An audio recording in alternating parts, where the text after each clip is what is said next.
Hello. Now, going further in this series on Christian response to David Hume's argument against miracles, I'm revising my plan here a little bit.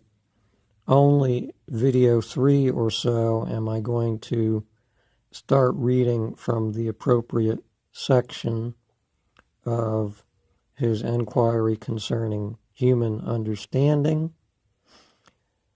This video, I thought there ought to be a bit of a introduction to who was this guy anyway, David Hume, aside from the fact that he's a philosopher I happen to like, even though I am a Christian Reformed philosopher. He writes philosophy very well, but that doesn't give you much of an idea who he was and what he thought. So here's a good summary, actually. It comes from Lateret's A History of Christianity, Volume 2 in this edition. So I'll just go ahead and read this thing here. Lateret's brief but pretty good summary on David Hume as part of the background of challenges that Christianity faced in the 1700s. So I'll read and comment a bit. Some thinkers went beyond deism in their departure from Christianity. Thus in Scotland, David Hume, they give his dates here, whose first significant book, Treatise of Human Nature, 1739, was followed in 1748 by philosophical essays, in 1751 by inquiry into the principles of morals, and in 1757 by the natural history of religion. Pause there for a moment. The work I will be reading from, included, I think, in the 1751 publication, is going to be his inquiry concerning human understanding. I made a bit of an error once in the previous video in referring to the inquiry concerning human nature. Well, that's not the title of any of his books. The celebrated argument against miracles of Hume, you look for that in his 1748 or so published inquiry concerning human understanding. Well, Hume was a thoroughgoing skeptic. Starting from Locke, John Locke, that is, previous empiricist philosopher, he went far beyond that thinker in challenging accepted beliefs, declaring that cause and effect are figments of our mental processes arising from our noting the association of our experiences. He believed the argument for the existence of God as the primal cause to be invalid. Now, by the way, maybe as myself having philosophy training, Hume wasn't exactly saying cause and effect didn't happen out there in nature.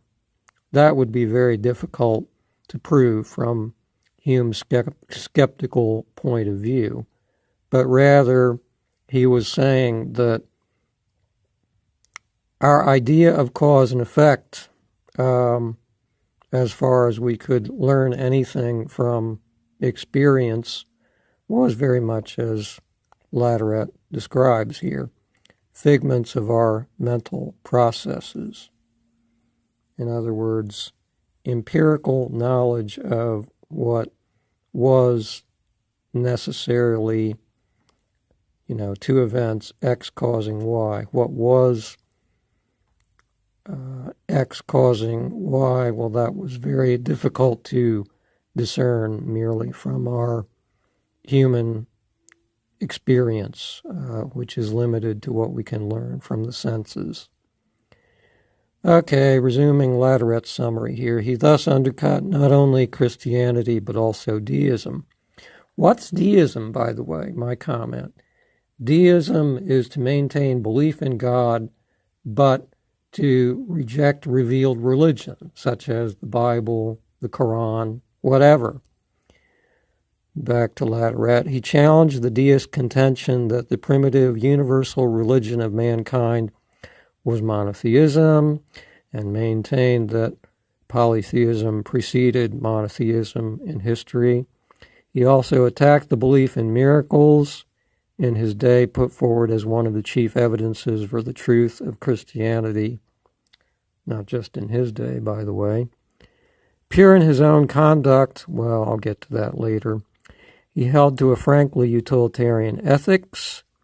He had a wide influence both in staunchly Presbyterian Scotland, where the church looked on him with disfavor, and far beyond the borders of his native land. It says here, Hume went beyond deism.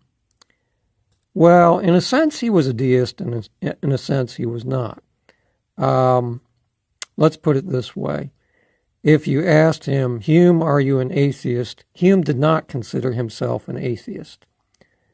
But, on the other hand, if you look at the very meager conclusion of his book not mentioned here, among his works published posthumously, Dialogues Concerning Natural Religion, published after he died in 1776, it's got a very meager conclusion where he says, well, probably polytheism or monotheism, as near as we can tell.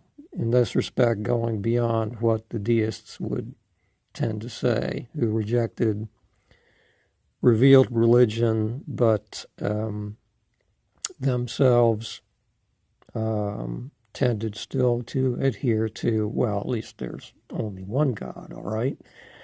So, being that Hume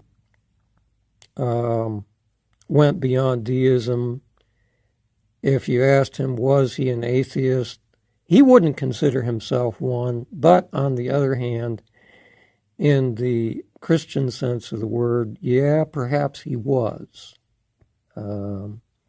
Perhaps, in other words, his meager beliefs about any possible rational belief in God or gods was to, in fact, to disbelieve, to assume as false the Christian view of God and creation.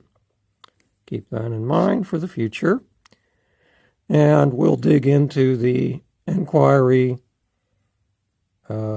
concerning human understanding, the section on miracles, next time.